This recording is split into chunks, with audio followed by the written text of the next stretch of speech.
Lesson 7. The Moon. The moon plays a crucial role in Earth's tides and has influenced human culture, mythology, and scientific understanding of the universe. The moon is Earth's only natural satellite and has been a source of fascination and inspiration for humans throughout history. Its surface is covered in craters, mountains, valleys and plains, and it lacks an atmosphere and liquid water.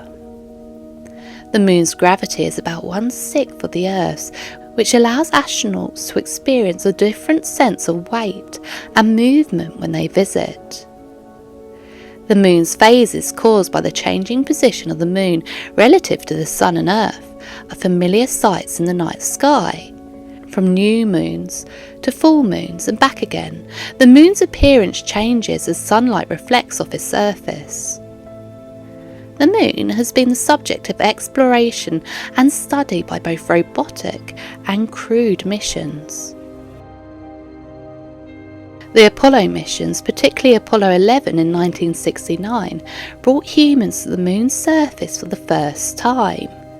These missions provided valuable scientific data and samples expanding our understanding of the moon's geology and history. In addition to scientific significance, the moon holds cultural and symbolic importance for many societies. It has been featured in myths, legends and literature across different cultures throughout history. Moon craters. Moon craters are small bowl-shaped holes or depressions on the surface of the moon. They're formed when rocks or other objects from space, such as meteoroids, crash into the moon's surface. When these objects hit the moon, they create a big explosion, throwing debris and rocks into the surrounding area. The reason why we see so many craters on the moon is because it doesn't have an atmosphere like Earth. Earth's atmosphere protects us from most meteoroids, but the moon doesn't have that protection. So over millions of years, many objects have collided with the moon's surface, creating a lot of craters. Moon craters come in different sizes. Some are small and shallow, while others are large and deep. The largest craters on the moon are called impact basins. These can be hundreds of kilometres wide and several kilometres deep. The moon's craters are important because they help scientists learn about the history of our solar system. By studying these craters, scientists can estimate the age of the different areas of the moon and gather information about the types of objects that have hit it. The formation of moon craters can be described in 4 stages. 1. Impact. The first stage is the impact itself. It begins when a meteoroid or other object from space, such as a comet or asteroid, collides with the moon's surface. These objects can be as small as a grain of sand or as large as several kilometres in diameter. Step 2. Compression of excavation. When the object hits the moon's surface, it creates a tremendous amount of energy. This energy is released in the form of a powerful shockwave that compresses the lunar surface. The shockwave also excavates or removes material from the impact site, creating a crater. Step 3. Rebound and ejecta. After the initial impact, the compressed lunar surface rebounds or bounces back due to the force of the impact. This rebounding creates a central peak or lifted area in the centre of the crater. Additionally, the excavation process throws up a mixture of melted and fragmented rocks known as ejecta from the impact site. Step 4. Modification. Over time, the newly formed crater undergoes modification due to the various processes.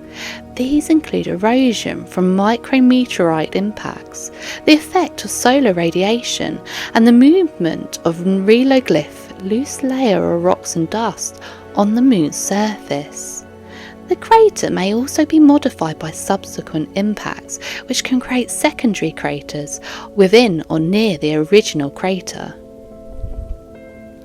These 4 stages occur in rapid succession when a meteoroid or other object collides with the Moon's surface. These resulting craters can vary in size, depth and shape depending on the size and velocity of the impacting object, as well as the composition of the lunar surface. Moon phases.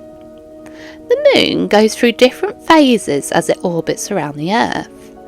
These phases are different shapes of the Moon that we see in the sky. There are 8 main phases of the Moon, and they repeat in a cycle that takes about 29.5 days to complete. New Moon. The new moon is the first phase of the Moon. During this phase, the Moon is not visible in the sky because it's between the Earth and the Sun. It looks like a dark circle. Waxing crescent. After the new moon, a small part of the Moon becomes visible. This is called the waxing crescent phase. The crescent shape gets bigger each night. First quarter. The first quarter moon is when half of the Moon is visible. It looks like a half circle in the sky. This phase occurs about a week after the new moon. Waxing gibbous. After the first quarter, more than half of the Moon becomes visible. This is called the waxing gibbous phase. The Moon looks almost full, but not quite. Full moon. The full moon is when the entire face of the Moon is visible in the night sky. It looks like a big round circle. The full moon occurs about 2 weeks after the new moon. Waning gibbous. After the full moon, the visible part of the Moon starts to decrease. This phase is called the waning gibbous. The Moon looks as if it's getting smaller. Third quarter. The third quarter moon is when half of the Moon is visible again, but on the opposite side of the first quarter. It looks like a half circle, but the other way round, like a mirror image. Waning crescent. The last phase of the Moon is the waning crescent. Only a small part of the Moon is visible, and it's getting smaller each night. After the waning crescent, the Moon goes back to the new moon phase, and the whole cycle starts again. The phases of the Moon happen because the Moon orbits around the Earth, and the part of the Moon that is lit up by the Sun changes as it moves. This is why we see different shapes of the Moon in the sky.